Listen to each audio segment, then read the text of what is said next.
Tungura niye birirwe nshonga nkuru y'izoba. The moment you have love of God in your heart, definitely you demonstrate that love by loving your neighbor. Because God is love. Ekanisa ya Kahunge Christian Fellowship niye birene igurwaho kandi omukoro gwebembirwe Pastor KL Dixon okurwa muri Fort Portal.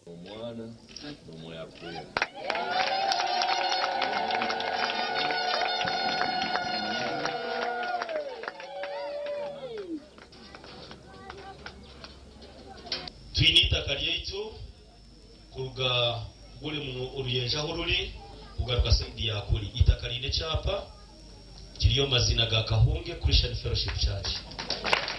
When a man gets money, because the tree had 3 curses. One was knowledge, 2 was good, 3 was evil.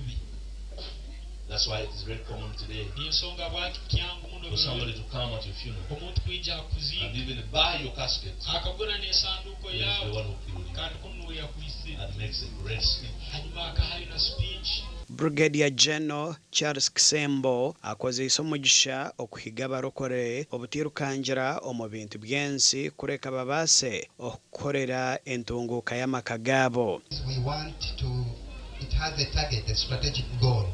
Government negamba hariho ekitukubirira kukola. By 2040 Uganda should be reach the median status income. Ngo 2040 Uganda rundi kihanga simekuwa kuri.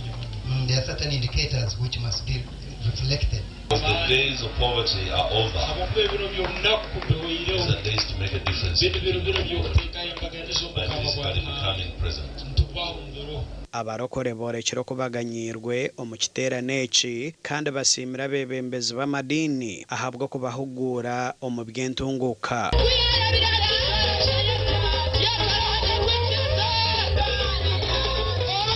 Otari misinga bo kuba buri muntu we no rukwija kwegese nabayine cyamane cyari kwenda kwegese kandi tokamanya ubundi cyasi yawe ubeca amahano cyawe niho kikuba kiri. Twabasa kwegesebwa ibintu bingi byo bikwata ho mwoyo kandi ebindi bintu byo kubasa gukurakurana isomuntu ukureba ngo twafatanyiriza hamwe kiyanga gukora.